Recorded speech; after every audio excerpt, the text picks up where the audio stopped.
How can a woman stay in a marriage for 17 years to a man who never loved her? I'm about to tell you because that woman was me. He had an advantage because men like this prey on women who are in need of something, who need something, who don't have a support system. I was a foster child. Then I became a teen mom and I had to move to a city where I didn't know nobody. I didn't have any friends, any family, or anything like that. So this was the perfect situation for my ex-husband. For him, like, okay, yes, this girl is perfect. Because even though all of that was going on in my life, I still graduated from high school, went to college, was working 2 jobs and taking care of my daughter. I wasn't in the streets or nothing like that.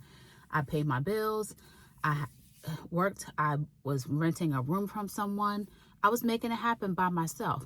But this man knew enough to create a need for him to be in my life. The one thing was, since I didn't have a support system, I was tired. Like, I needed a break. I just needed to be free sometimes because it was hard doing all this stuff by myself as a teen mom.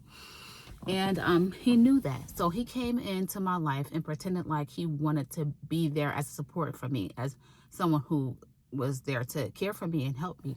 But he was not there for that. He just wanted someone in his life to stroke his ego. And he wanted a woman who would put all of his needs before her, who would basically look up to him and treat him like he was a god. And he was able to find that in me. He wanted someone to idolize him, and he found that in me. So like I said, he wanted to create a situation where he basically isolated me. And I didn't have any friends in that city, but I did have one friend who lived about 30 minutes away. One friend, no family in my area or anything like that.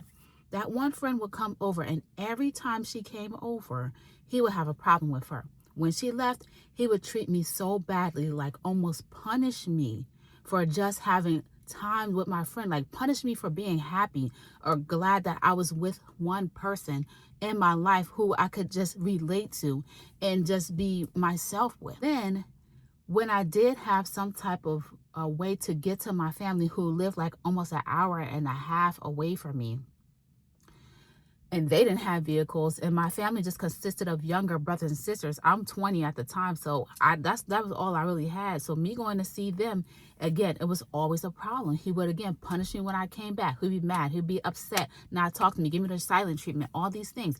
And so it was like he was teaching me, like, okay, if you want to have all these outside relationships, then just know that when you come back, I'm going to mistreat you. I'm going to make you feel like you're crap. I'm going to make you feel like you did something terrible, you did something wrong. So eventually I just cut everyone off because I didn't want to feel like that with him. Nowhere to go, no one to support me. This is what happens when you are isolated and you are just by yourself and you end up with a person who preys on women. He knew how to manipulate my feelings so that I became dependent on him. Because in one moment he would be punishing me, and then in the next moment he's treating me like, oh, he loves me so much, he cares about me so much, I'm the most important person in the world. So it became almost like a gambling thing. You never know when you're going to win. That's how I always felt. Like, I never know when I'm going to win. I never know when I'm going to do something right for him to be happy, or what's going to make him like change his attitude so that he change his attitude so he could treat me well, treat me good, and be happy with me. Like, that's what I always was looking for. That's what I always wanted. It's like, come on, let's just be happy. Like, let's be together. Let's care about each other. Let's love each other. Let's take care of each other. Let's do this together. Like, I'm more than happy to work. I'm more than happy to do my best. I'm more than happy to do more and more and more and more and more. Sometimes it did, sometimes it didn't. Like, I never knew what was going to happen, what kind of person I was going to deal with on that day. So it's like, and then on top of that, I ended up getting pregnant by him, like maybe a year after we got together.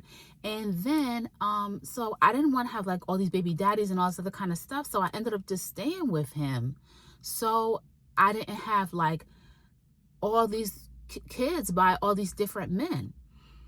So I just felt like it's better to be with someone to help you along, because if I'm by myself, I don't know what's going to happen. I don't have no one.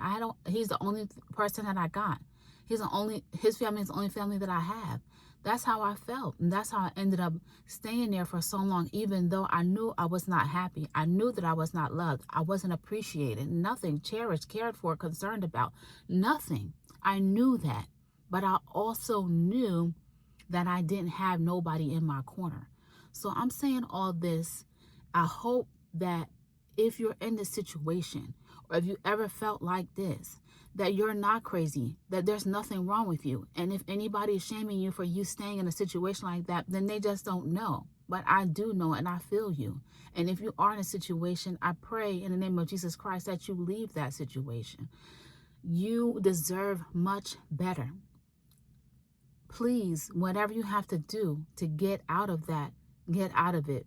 Because even if you're not being physically abused, the emotional and mental and psychological abuse is enough to scar you and to cause damages that's going to take time for it to be reversed, to be healed.